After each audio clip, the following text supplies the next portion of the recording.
I'm Travis Harper. As you can see, I'm probably guessed I'm homeless. I come out here every day and I fly a sign to make money. I got here because I lived here in Kissimmee for 25 years. My aunt worked for the school system for 40 years and she was making $100,000 when she retired a year, and she just basically made life too easy for me. So when she passed away, I didn't have a job, had no prospects of getting a job, and that's why I'm where I'm at. I fly a sign every day, I make money where I can. If anybody wants to send me any, I'm right here. John Young and Donegan. I need it bad. Or a job. I just need to get my ID. That's the only thing keeping me from getting a job right now. So they've already told me at 7-Eleven as soon as I get my ID, they'll put me on the payroll. Tell them how long you've been homeless for. I've been homeless for a little over a year. And it sucks. So study hard in school, get your education so you don't have to live this way. Trust me, it's not fun. Well, go ahead, let them know, how your daily routines, how do you find a place to sleep and I find sleep food to eat and stuff like that. I sleep in the woods, and mostly people give me food. Like at 7-Eleven, I go over there and I'll take out garbage for them. I'll sweep up the parking lot, clean up trash, whatever they need done, and they give me a little bit of cash and they give me a little bit of food to eat every day. And then people out here in the cars coming by, they give me food, or some people do, not everybody does, but some people give me food, some people give me money. Some days are better than others. It just depends on, really Friday, Saturday, and Sundays are my best days out here. During the week can be good, but it's slow sometimes, like right now it's slow. But yeah, that's my daily routine. That's what I do every day. I find where I sleep in the woods. So I don't want to say where, but Of course. Is it hard for you? Yeah, it's it's that? real hard. I regret it every day. So I wish I had done differently in my life, but I didn't. So, and this is where I'm at. So your downfall, you were saying that Drugs. You said- Drugs and alcohol. Well, alcohol I quit drinking 15 years ago because I had cirrhosis of the liver for a year. Because I was drinking a bottle of vodka half a gallon of vodka every other day. But I was also drinking because of a broken heart, because me and her had been together for 6 years. So I'm not afraid to commit. But I did the whole drug scene too. What type of drugs was in Right. Weed, started off with weed, coke, and I don't do either one of those anymore. Honestly, I'm a heroin addict right now, is what I do. So that and meth. But I'm doing my best to try to get off of it. Hope, the meth, that could fall off the earth today and that wouldn't bother me a bit. I wouldn't care. The heroin, that's a different monster. And it is the devil's dandruff. Don't think it ain't. Because when you don't have it, you will get sick. Very badly sick. I've had days where I could hardly stand up. I was so sick. But I come out here because I need the money. And right now, without having an ID, nobody can legally hire me. So, and that's about the gist of it.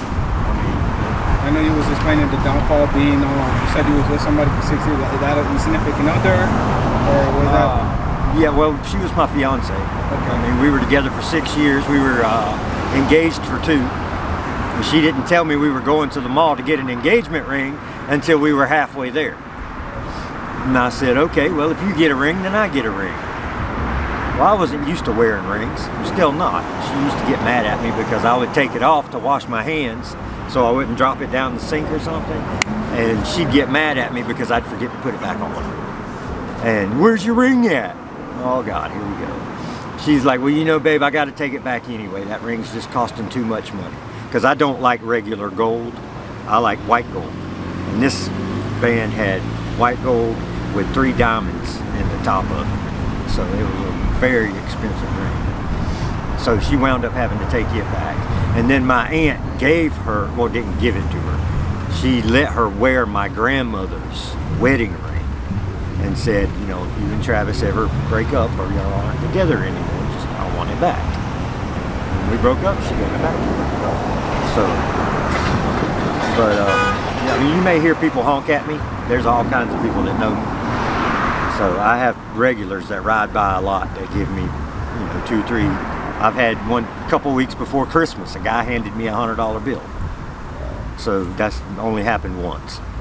But the best day I've had out here is one morning, the car stopped at the light, and the guy in the front seat handed me a 20 and a 1, and the guy in the back seat handed me $23. So I made $43 off one car. But it don't happen like that every day.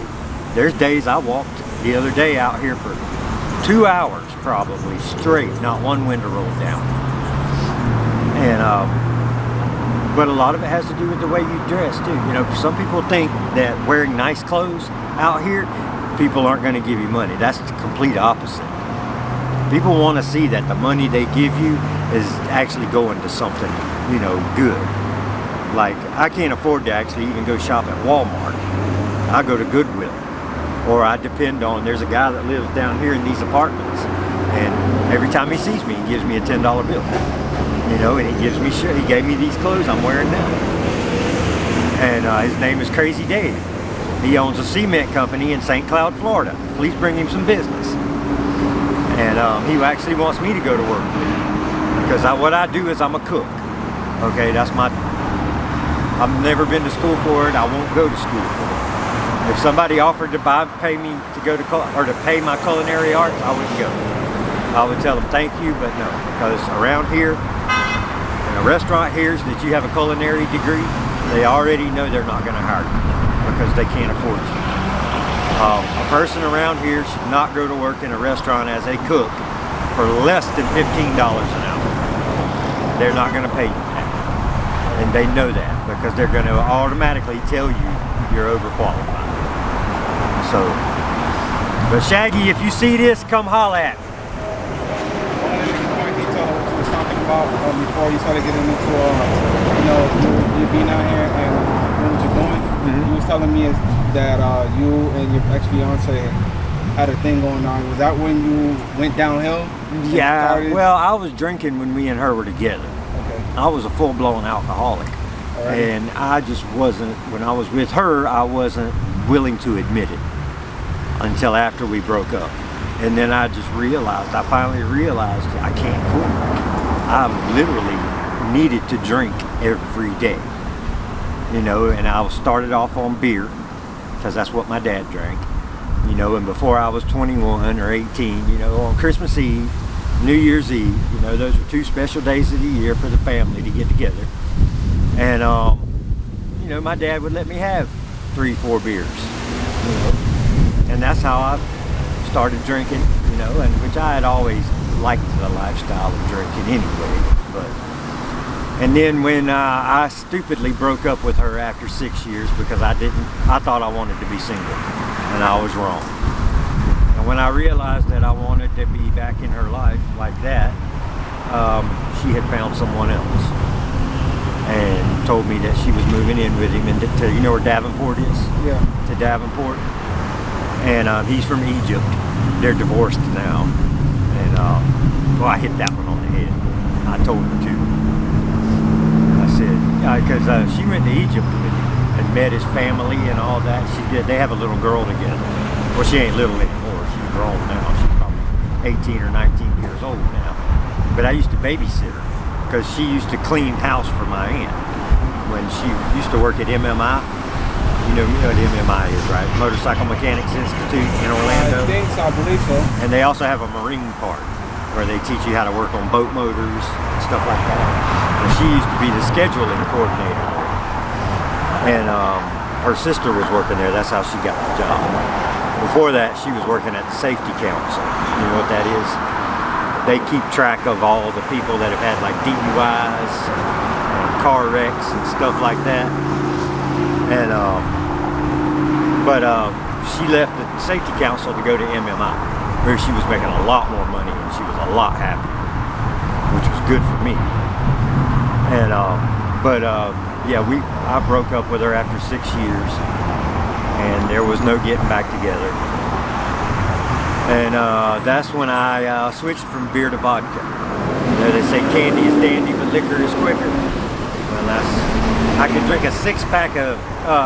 drink a 12-pack of beer, and that wouldn't get me where I wanted to be like a half a gallon of vodka would, you know.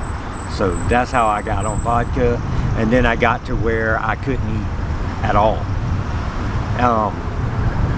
Anytime I tried to eat something, it would just come back up. I couldn't keep it down. So I went up to my dad and stepmom's who live in North Florida, in Perry, one Christmas, and my stepmom's a nurse. And the family left the house, because we always did our Christmas on Christmas Eve. And they left the house, and my dad and stepmom came and sat down with me at the table and said, "What the hell is wrong with you?" They said, "You look terrible." She said, "Travis, if I can get you in to see a doctor tomorrow, will you go?" And there's a friend of mine right there on that bicycle. And I said, "Yeah, I'll go." And he said, they did a blood test, or took blood. He said, "I can't give you a diagnosis until the results of this blood test come back." He said, "But if I had to guess right now, I would say you have cirrhosis of the liver."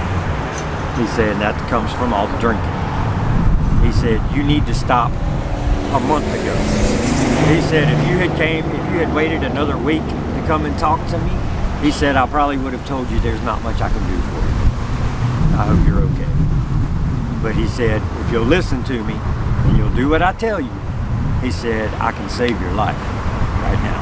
He said, but you got to tell me right now if you're willing to quit drinking. He said, because if you're not willing to quit drinking, he said, there's no reason for us to do this. And I said, I'll quit. He's like, you got to quit cold turkey. He's like, there is no weaning yourself off of it. He's like, you have to quit now. Like, no more alcohol once you leave this building. Well, I thought I was a badass and thought I was going to go buy me a 12-pack of beer that night and drink. Well, I got 2 swallows and it came back up. And I said, to hell with this. I put it down and I haven't, it took me several years to fall off the wagon again, but I have fallen off the wagon. I mean, I'm not perfect. But I haven't had a drink in probably over 10 years. So, and don't plan on having it. I don't even want to get the taste of alcohol back in my mouth. Because once I get the taste in my mouth, I'm going to want it. And I don't drink cheap stuff. You know, I like Crown Royal. Because my favorite shot or mixed drink was what they call a Washington apple. It's Crown Royal, apple pucker, and cranberry juice. And very good and very expensive. Because Crown Royal's top shelf. But yeah, no, I don't ever plan on drinking again. And once I get these drugs licked, I'll live a sober life. You know. But I hope this helped you. You definitely did. I appreciate you, man, because at the end of the day, a lot of people need to hear what you gotta say, because you never know, somebody might just be going through the steps that you probably have been through, and needs to hear, like, wake up. Yeah.